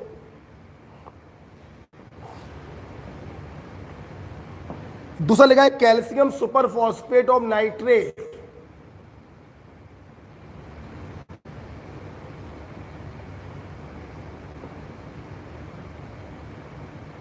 और तीसरा लिखा है ट्रिपल फॉस्फेट। लिखा है कि नहीं लिखा है, अब मेरी बात सुनो ना, एक बार सुन लो बस। देखो इन तीनों में ही होता है कैल्शियम डाइहाइड्रोजन फॉस्फेट। सुनते रहिए। सबसे पहले आइए कुछ रिवाइज कराते हैं।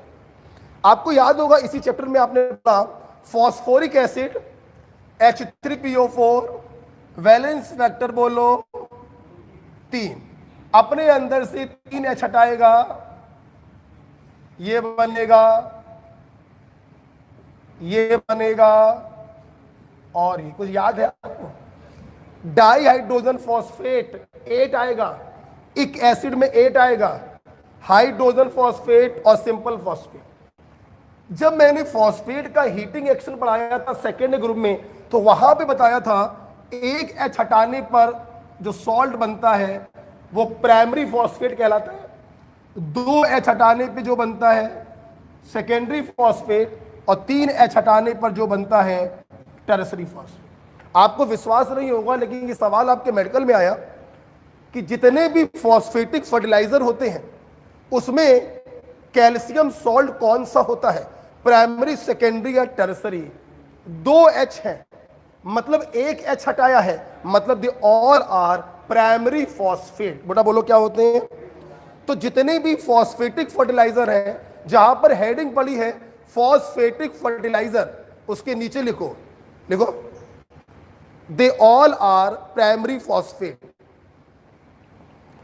दे all are primary phosphate. Manoj बेटा क्या हुआ? मनोज तो सुन रहे हो क्या? हाँ ये अच्छा, अच्छा हम तारीफ करने वाले थे। खैर, तो बताओ बेटा, कोई भी फॉस्फेटिक फर्टिलाइजर हो उसमें कैल्शियम डाइहाइड्रोजन फॉस्फेट उपस्थित है, and these are the type of primary phosphate. तो all phosphatic fertiliser are primary phosphate. अब देखो और क्या है, देख भाई इसमें क्या आ रहा है, लाइम। लाइम का मतलब होता है CaO। तो हम लोग क्या करते हैं, इसमें चाहे तो ऐसे लिख दें लाइम, यहां पे लाइम ना लिखकर हम लाइम का सोर्स लिखते हैं। हम बच्चों को ऐसे याद कराते हैं, सॉरी जिप्सम होगा इसमें, सॉरी जिप्सम होगा, ठीक है। तो लाइम को डायरेक्ट ना लिखकर हम यहां पे लाइम का सोर्स लिख देते हैं, और लाइम का सोर्स यहां पे लेते हैं जिप्सम CaSO4.2H2। तो जिप्सम लिखने से क्या होगा ना, आपको अच्छी फीलिंग आएगी कि पहले वाले में लाइम जिसमें होता है उसमें लाइम का सोर्स लेते हैं, और सोर्स क्या था, जिप्सम। और जिप्सम का फार्मूला सबको मालूम ही है, CaSO4.2H2। तो पढ़ाई करना ही सब कुछ नहीं होता है, स्मार्ट तरीके से पढ़ना भी बहुत जरूरी होता है, ठीक है। यहां पे क्या लिखा बोल, नाइट्रेट, सिंपल नाइट्रेट मिला दिया, कोई प्रॉब्लम तो नहीं। यहां पे क्या लिखा है, कुछ नहीं लिखा। जब कुछ नहीं लिखा तो कुछ नहीं मिलाएंगे। एक चीज लिखी है ट्रिपल, 3 गुना कर दिया, बात क्लियर। अब भूल के दिखाओ भैया तो जाने, ओके। तो इस प्रकार से देखिए सारे फॉस्फेटिक फर्टिलाइजर जो है खत्म हो गए। कहीं मेरे दिमाग में छोटा सा पॉइंट आ गया है, कहीं मैं भूल ना जाऊं, लिखवाना ना भूल जाऊं, मैं नहीं भूल जाऊंगा। तो हाशिए पे एक पॉइंट लिखो, एक एनसीईआरटी का बड़ा पॉइंट है, सोडियम फ्लोराइड या जिंक फॉस्फाइड रेड पॉइजन, चूहे मारने की दवा, दोनों ही होते हैं। मेरी बात आपको सुननी पड़ेगी, फिर लिखिए। देखिए एनसीईआरटी में तो ये लिखा है चूहे मारने की दवा, और दूसरी किताबों में ये लिखा है। चूंकि नीट का पेपर देना है तो आपको मालूम है क्या करना है, बोथ आएगा तो बोथ लगाओगे, नहीं तो सोडियम फ्लोराइड लगाओगे, ठीक है। और आपको विश्वास नहीं होगा, आपको जान के हंसी भी आएगी, ये पॉइंट एनसीईआरटी में जानते हो कहां लिखा है? ये पॉइंट एनसीईआरटी में लिखा है, जब आप चैप्टर पढ़ोगे सॉल्यूशन, मतलब सोचो कॉलिगेटिव प्रॉपर्टी वाले चैप्टर में, वहां पे पहले ही पेज पर, पहला पेज और लाइन नंबर शायद 8, पेज फर्स्ट लाइन नंबर 8 पर ही लिखा है sodium fluoride is the red poison. और दूसरी किताबें क्या लिखती है, जिंक फॉस्फाइड। तो बोथ हो तो बोथ, और नहीं तो क्या टिक करोगे, सोडियम फ्लोराइड। ओके, चैप्टर खत्म हो चुका है 5th ग्रुप। अब मेरे पास 2-3 सवाल है, तैयार हो जाइए करने के लिए, आपको करना है।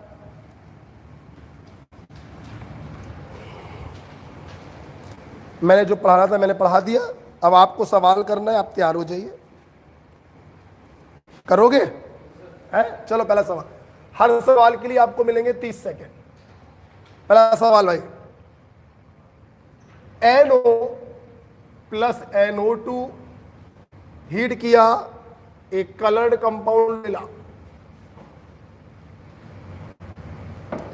और इस कलर्ड कंपाउंड को मैंने पानी में घोल दिया, ठीक। सवाल है what is shape of an ion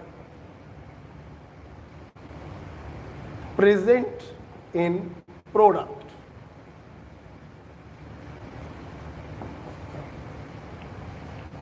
करें, सिर्फ 30 लिख लीजिए, लिखने के बाद 30 सेकंड आपके पास है।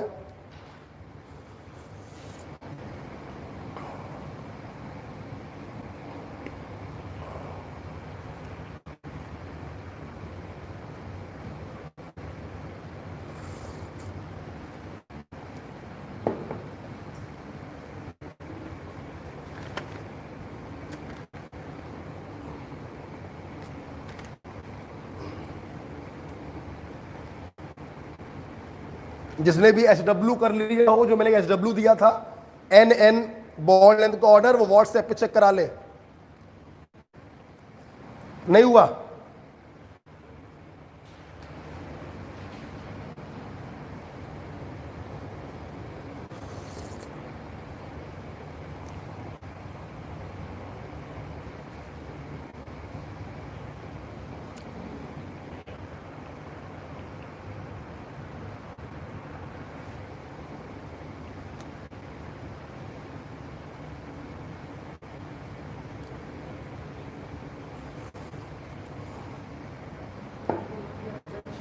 देखते हैं, देखिए बेटा, it's very simple. NO plus NO2 coloured compound और नाइट्रोजन का कलर्ड कंपाउंड दो ही तो बताया मैंने। गैसियस में बताया NO2 और सॉलिड में बताया N2O3, pale blue solid. NO2 तो दिया ही गया है, तो ये N2O3 होगा भैया। पेल ब्लू कलर बताया नहीं बताया? अब उसमें डाला है पानी, नॉन मेटल के ऑक्साइड में पानी डालने पर वो अपने ऑक्सी एसिड में बदलेगा, N2O3 प्लस 3, बोलो, तो ये बनेगा HNO2। बोलो हुजूर, बताओ, हमें इसके एनायन का शेप बताना।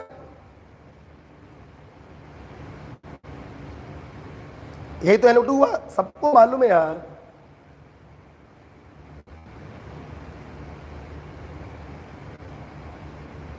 कोई डाउट किसी को है? 1 2 3। sp2 ज्योमेट्री होगी ट्राइगोनल प्लेनर, बोलो, शेप होगी एंगुलर। ओके, ये क्या होगा? ज्योमेट्री। आपको मालूम है लोन पेयर आने पर ज्योमेट्री पे कोई फर्क नहीं पड़ता, ज्योमेट्री रहेगी ट्राइगोनल प्लेनर। एक डंडा आ गया तो शेप हो जाएगी एंगुलर। ओके, अगला question.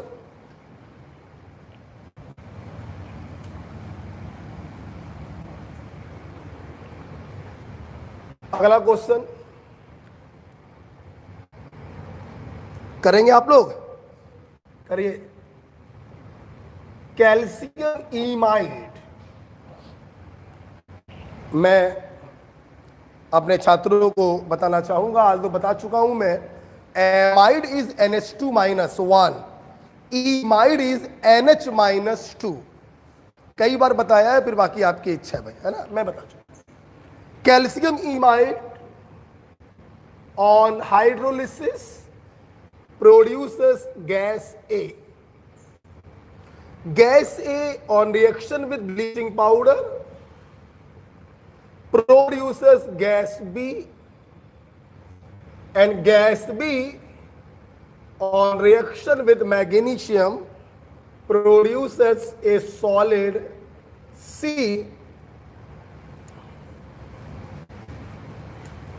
and solid C on reaction with water produces gas A, but on heating produces gas D. Find out A, B, C, D.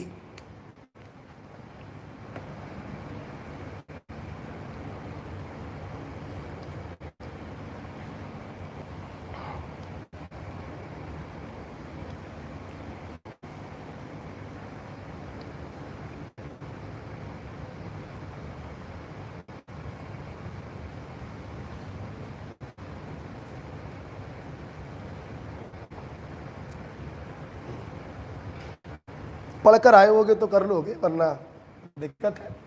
और ध्यान रखिए, हर क्वेश्चन में हाइड्रोलिसिस वाला पॉइंट जरूर आ रहा है। आप देखिए, वो लेक्चर बहुत इंपॉर्टेंट था, उसको जरूर देखिए।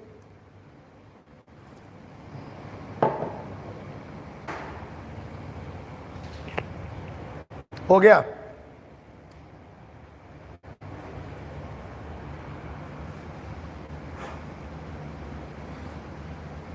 आ गया आंसर?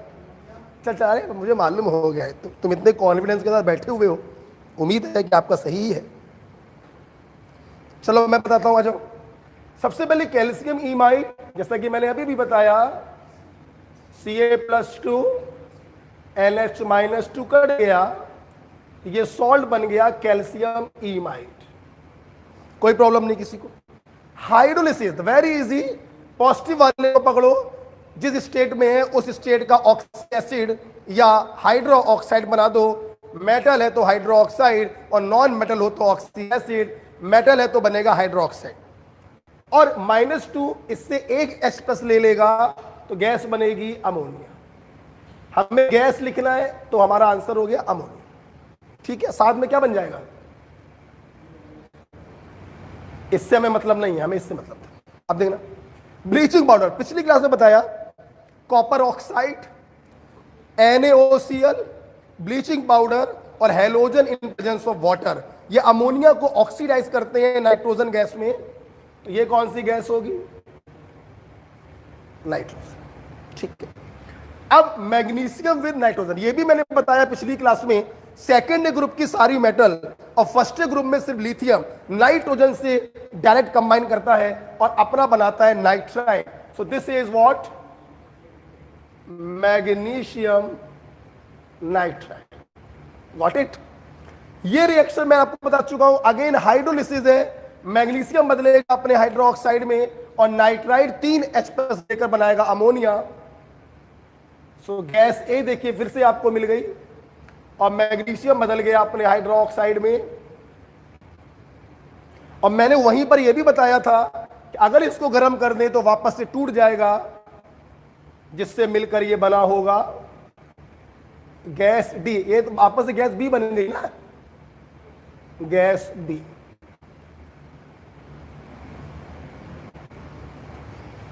ओके बेटा, कोई सवाल में दम नहीं थी, देखो बेकार सवाल है बट अच्छा इसलिए रिएक्शंस कवर हो रही। तीसरा क्वेश्चन करते हैं भाई।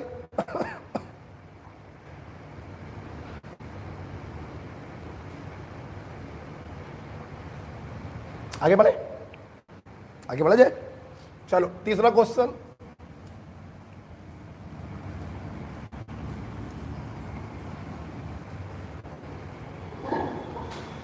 तीसरा क्वेश्चन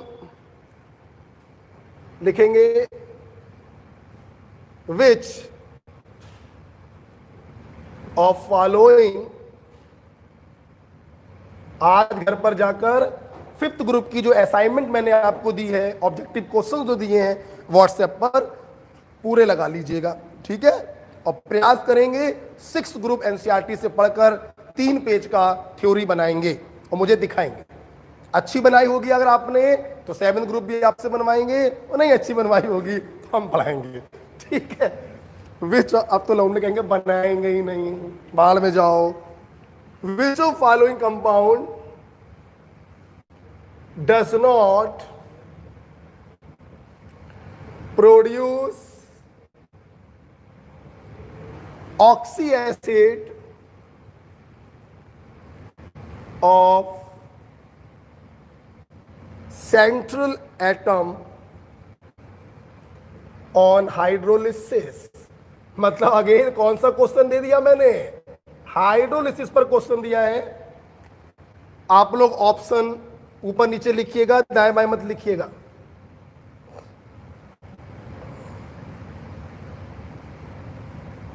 आंसर यार बिना पेन चलाए बताओगे तो हम मानेंगे यार, वरना बेकार पढ़ाना हमारा है भाई।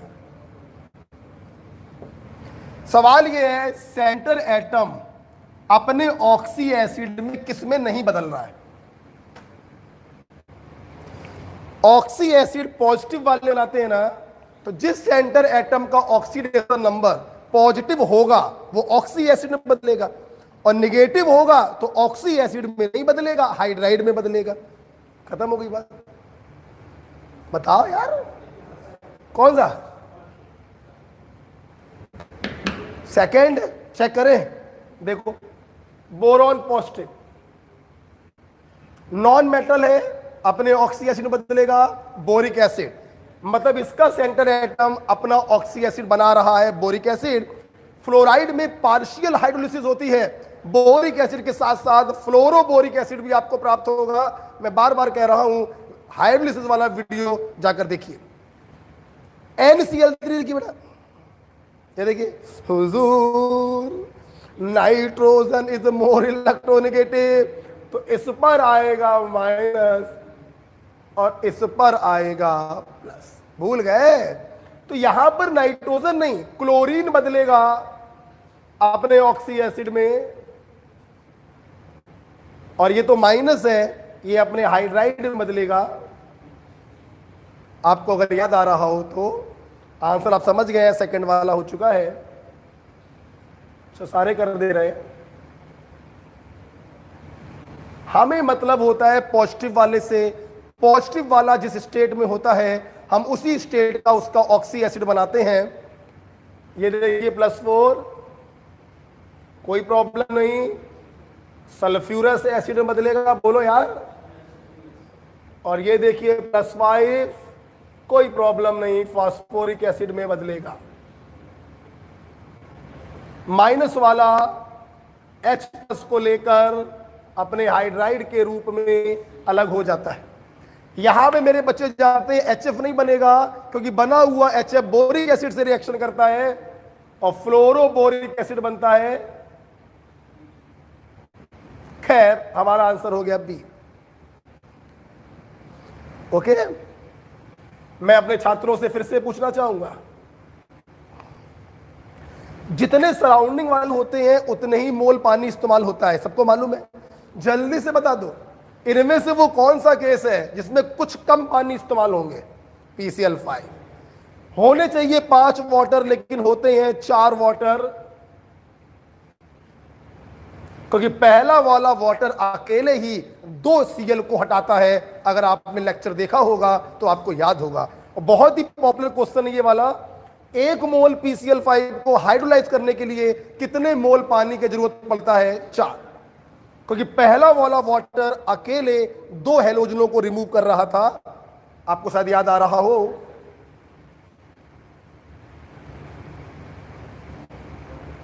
याद तो नहीं आ रहा होगा, तुम लोग जोश में बोल रहे हो झूठ, कोई बात नहीं, ऐसे निकल रहा था।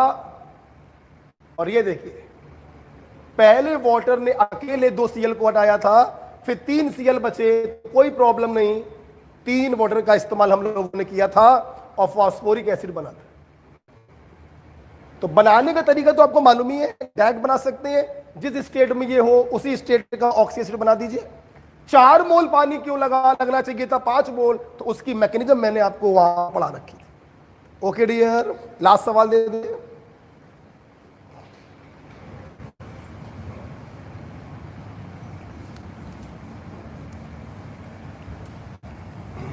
मैंने आपको यह भी बताया था हाइड्रोलिसिस में SN1 मैकेनिज्म फॉलो हुई, SN2 फॉलो हुई थी। SiCl4 में मैंने बताया था SN2 मैकेनिज्म फॉलो हुई थी।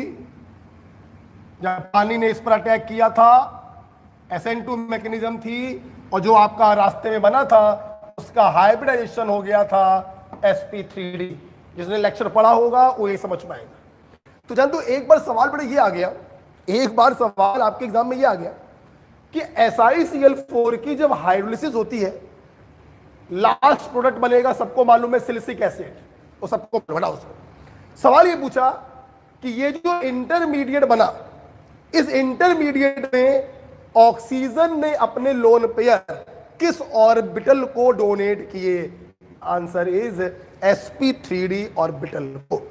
उस इंटरमीडिएट में जो उसका हाइब्रिडाइजेशन होगा, उसी ऑर्बिटल को वो अपने लोन पेयर डोनेट करे। ठीक है, ये क्वेश्चन भी आया हुआ है, सब पढ़ा चुका हूं मैं, सो फॉरगेट इट। अगला क्वेश्चन देखो। चल भाई, HW है, ठीक, A plus water, B plus HCl, B further hydrolyse C plus HCl। हम सवाल है, compound A, B and C will be.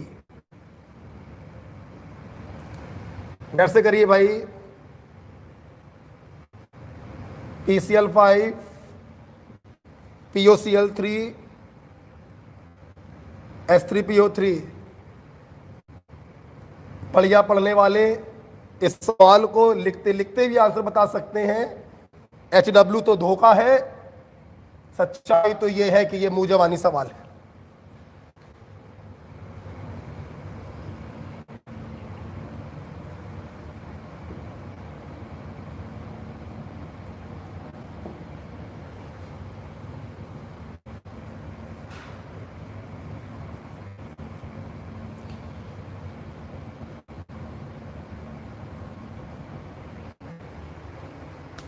आप जानते हैं बेटा, इस क्वेश्चन को तो मतलब हम लोग मतलब बिना करे बता सकते हैं आंसर।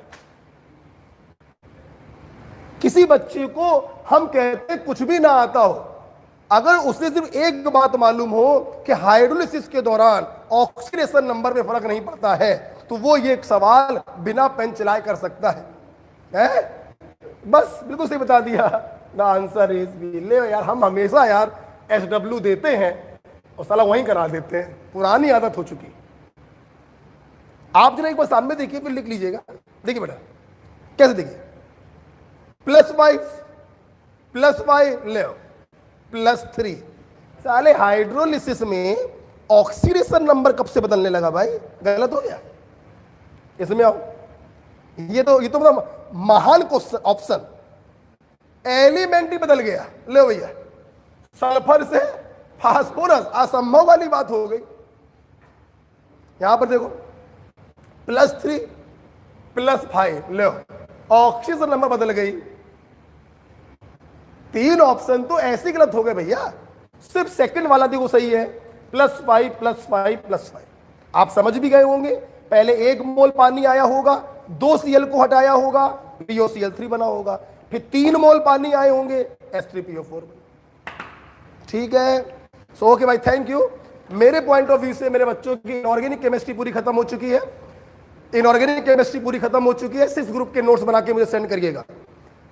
कल YouTube पर देखिएगा, थंबनेल जब आ जाए कि शाम की क्लास है, तो कल शाम की क्लास होगी, 99% होगी। आप लोग को अभी दिखा नहीं सकता हूं, यहां पे चोट लगी हुई है।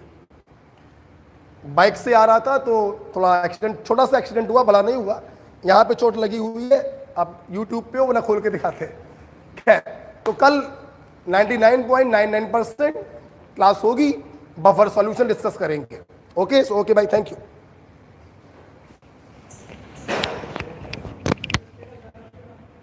नहीं, क्लास होगी 99.99%। 0.01% तो जीवन का भरोसा नहीं। क्या है? हाँ, आप लीजिए।